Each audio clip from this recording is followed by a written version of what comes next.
Buenas noches, bienvenidos a Cosechas y Negocios.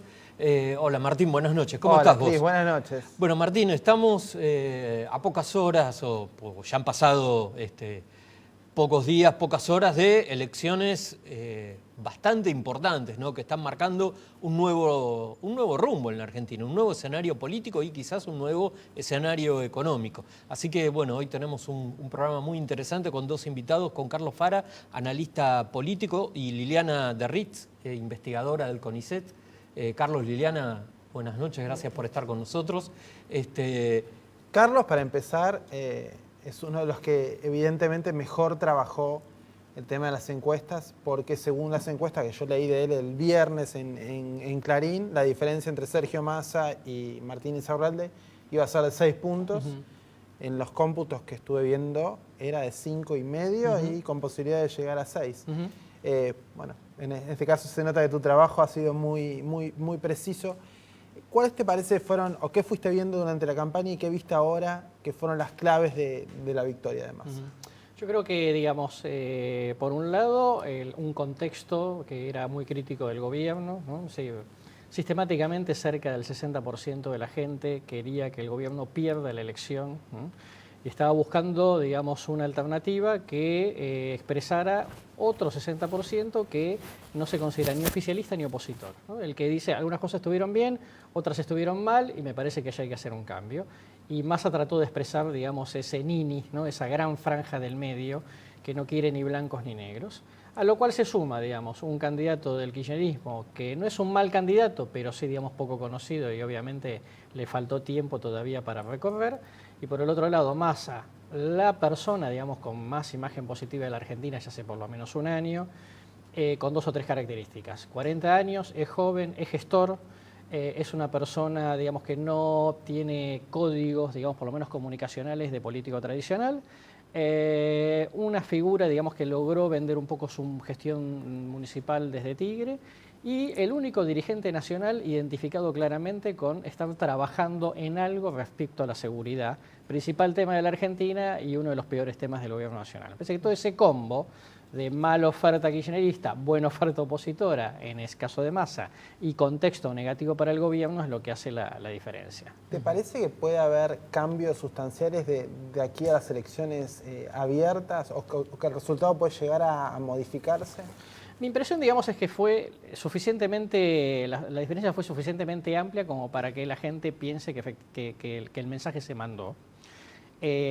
Vamos a ver cómo evalúa la gente ahora, muy con lupa, el comportamiento de Massa en estos próximos 70 días, porque bueno, ahora es la estrella y va a estar sobreexpuesto, con lo cual va a tener que cuidarse. Todo el mundo lo va a empezar a ver como presidencial, ya no como candidato a diputado nacional. Y me parece, digamos, que en principio probablemente no haya mucho más corrimiento que el que hubo hasta ahora.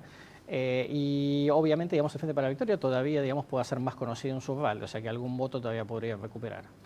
Otro creo que de los fenómenos que por lo menos encontramos más apasionantes de esta primera lectura de las elecciones es que la coalición une en Capital Federal, el radicalismo en muchos lugares del interior, hicieron una elección que no estaba en los planes, fue mejor.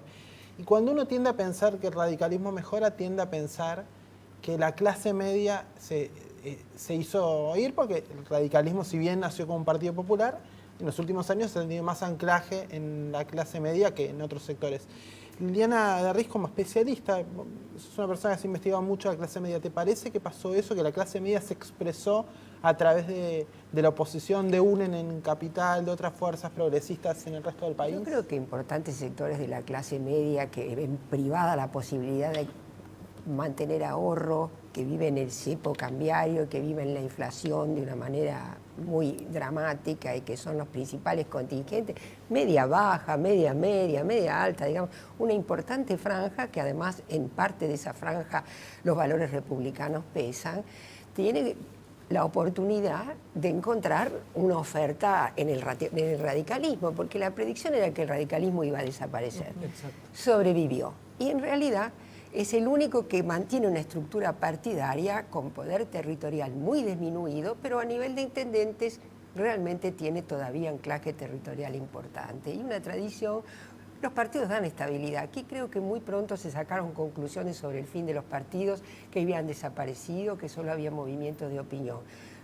El peronismo se reanima en otra forma, tal vez ahora, es flexible como para eso, la provincia de Buenos Aires es peronista en el sentido que no tiene una identidad que no sea modelada en el clima de la época.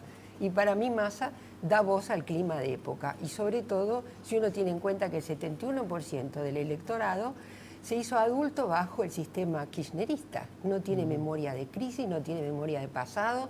Por lo tanto, encuentra en este personaje joven un intérprete de la época. Buena gestión, consumo, expectativas de futuro.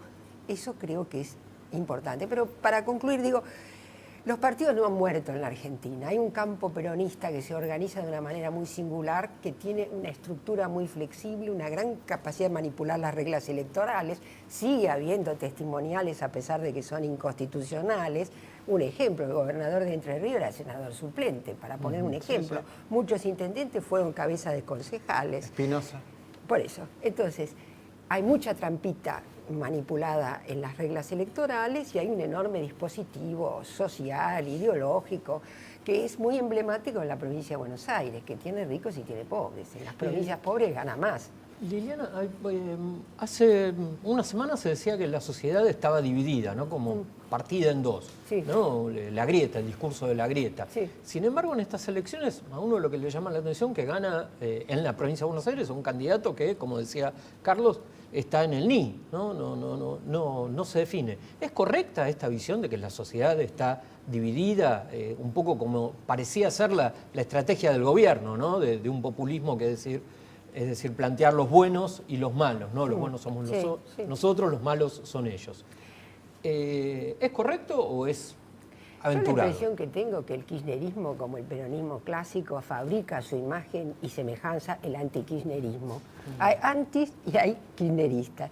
Pero en medio de eso hay un enorme porcentaje de gente que no se siente ni lo uno ni lo otro, que no está politizada en los términos que el gobierno quiere y que trata de definir un espacio que no sea el de la confrontación. Esta demanda de diálogo, el peso de la imagen papal, es una cosa que cuenta que Massa ha explotado muy bien, concordia, diálogo. La mayoría de la gente dice vivimos en un país con oportunidades perdidas hasta ahora, pero no es un país que no tenga futuro. Lo que necesita es una dirigencia que lo lleve adelante y no que sistemáticamente caemos en la desgracia y para tener que remontar de nuevo. Es una especie de Sísifo la Argentina.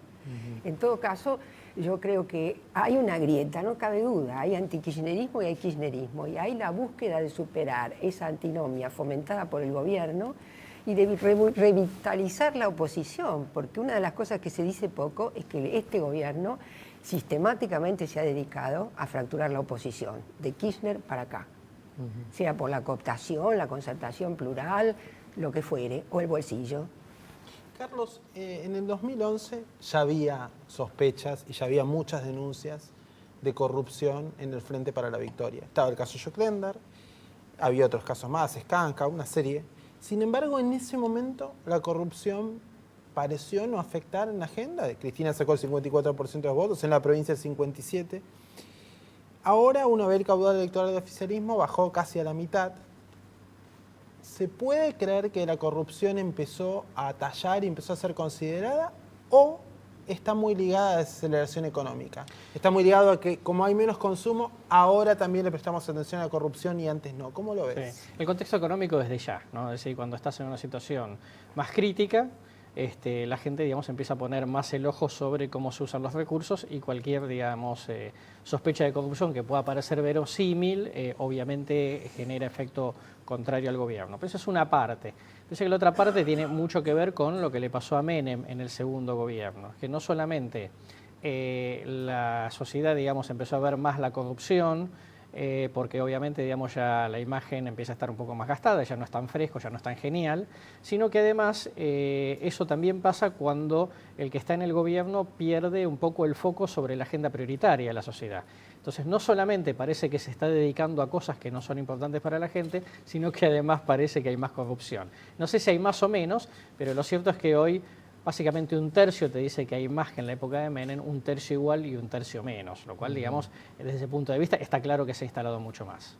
¿Y por qué te parece que el tema volvió al debate y estaba ausente? Bueno, también lo digo con lo que decía Liliana de los valores republicanos. Sí. Parecía que en un momento insisto, en 2011 el atropello del gobierno con los medios o con las voces disidentes, ahora si querés se profundizó, pero en el 2011 también estaba, y en ese momento no pareció tenerse en cuenta. Sí. ¿Qué pasó? ¿De vuelta? Sí. No, lo que creo es que hay un elemento, digamos, de lo que sucedió el domingo que no tiene que ver exclusivamente con cómo le va la economía, ¿no?